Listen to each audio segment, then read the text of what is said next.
Hey everyone, I constantly get comments on my tattoos, most of them very critical and some of them incredibly obnoxious and even evil in some cases. Take a look at a few of the comments that have been left in just the last few days.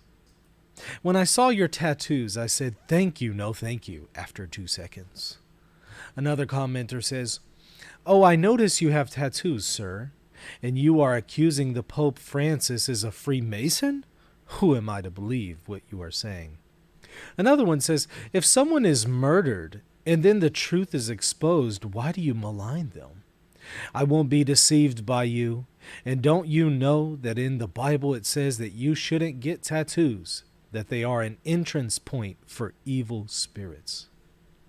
This commenter says, "What are these marks, tattoos on your wrist?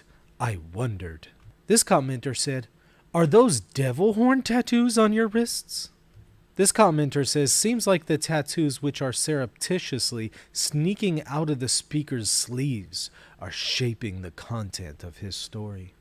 So in light of such comments, I'd like to address whether tattoos are incompatible with Christianity.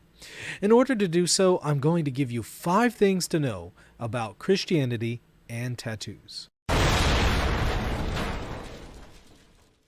Number 1, the Bible does not prohibit Christians from getting tattoos.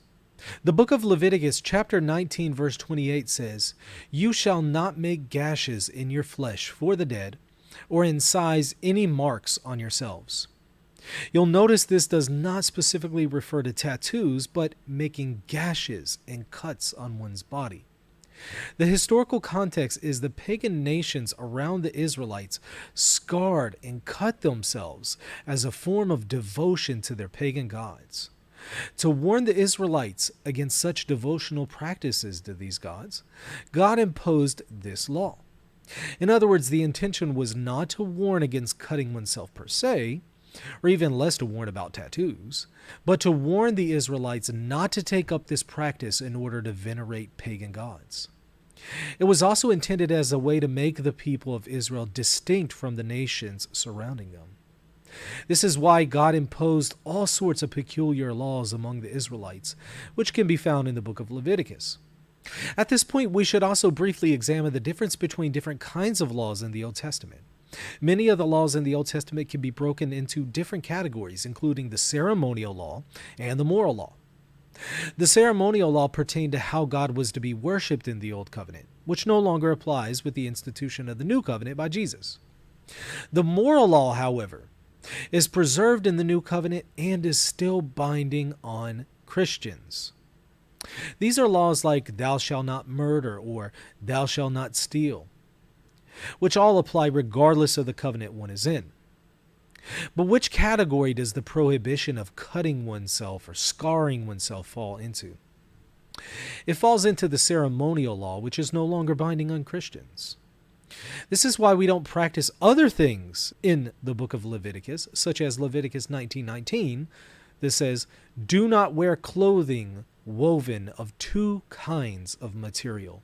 But we do accept some of the other things that the book of Leviticus says, which speak to the moral law, such as Leviticus 19:11, "Do not steal." We can certainly argue that cutting oneself with the intention of devoting oneself to a pagan god is still prohibited under the moral law. But that doesn't address whether one can mark their body with ink, or whether one can mark their body if they don't have an intention to devote themselves to a pagan god. For these reasons, Leviticus 19 can't be used to answer the question, can I get a tattoo? Since Scripture nowhere prohibits one from getting a tattoo, the question should not be, is it a sin to get a tattoo, unless it's somehow something inherently sinful in nature, like getting a tattoo praising Satan, or there's somehow an intention in getting the tattoo to worship a pagan god. Rather, the question should be, is it wise for me to get this tattoo? Number 2, there is a tradition of getting tattoos in Coptic Christianity. It's interesting that Coptic Christians, which is a term given to Egyptian Christians, have a rich history of receiving tattoos. Initially, Coptic Christians were marked with a tattoo by their Muslim conquerors. If the Coptic Christian did not convert to Islam, they were marked with a cross on their wrist, and then required to pay a religious tax. This is no longer done to Coptic Christians, but it is a practice they voluntarily take up to recall their roots. Mona Ibrahim, a Coptic Christian, says this: "Getting the cross tattooed on our wrists was a sign of symbolism and endurance. The cross signifies our history in Egypt and reminds us of our past and present." Take a look at these photos of some other Coptic Christians with their tattoos.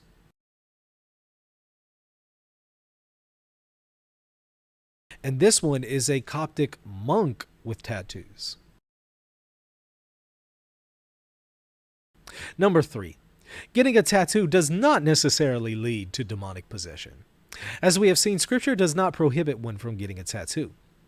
Additionally, there is nothing in Scripture or Christian tradition that says getting a tattoo necessarily causes demonic possession. It is also quite contrary to reason to believe such a thing. Individuals who make claims like, "You have a tattoo, so you must be possessed," or "Getting a tattoo leads to demonic possession," are normally indicative of a person who is either superstitious in nature or someone who has lost touch with reality and is no longer thinking rationally. Demonic possession is real, but it is not caused by getting a tattoo. And now to number 4. Just because someone has a tattoo does not necessarily mean they are a Freemason. The world is made up of a rich variety of people from different nations, religions, and backgrounds. It's not limited to 2 categories of people, namely those who are Freemasons and those who aren't. Moreover, getting tattoos predates the invention of Freemasonry by thousands of years. And there are plenty of cultures that tattoo their people as part of their culture, and in many cases they have never even heard of Freemasonry. In reality, not everyone other than yourself is a Freemason involved in a Freemasonic plot to take over the world. In fact, it's indicative of a serious mental instability to even think so. Number 5. Not having a tattoo doesn't mean you get to look down on those who do.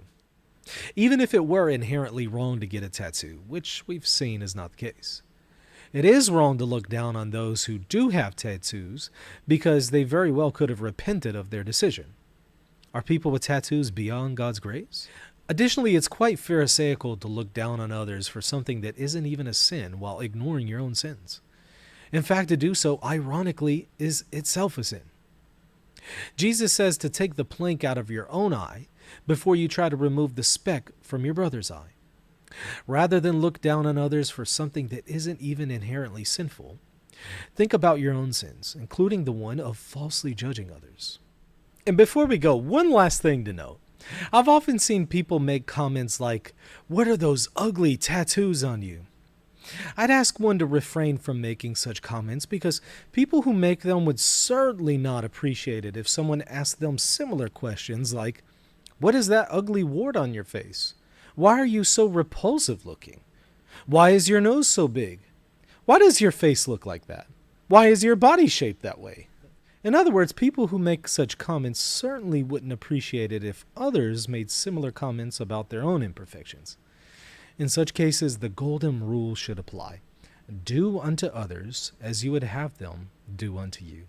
Well, anyways, I hope you enjoyed these 5 things to know about Christianity and tattoos. Let me know your thoughts about them. Be sure to put them in the comment section. And also, while you're at it, hit that like button and the subscribe button. And also, if you want to get access to extra exclusive content, patreon.com/reason and theology. We'll see you later. God bless. Hey everybody, just wanted to tell you about my new free ebook, Church Chaos, Biblical Insights for Confused Catholics. If you are a confused Catholic and you're thinking about leaving the Catholic Church, or you're thinking about converting to the church, but you see that there's a crisis in the church and you're just unsure, this is the book for you. Again, it is free. Just simply go to reasonandtheology.com. You'll see a pop-up that comes up on your screen. Just simply click on it and you'll put in your email and it will provide you the free PDF ebook right then and there. Please check it out if you're confused about the situation in the Catholic Church today. reasonandtheology.com. Hey, thanks for watching. Don't forget to hit the like button and the subscribe button.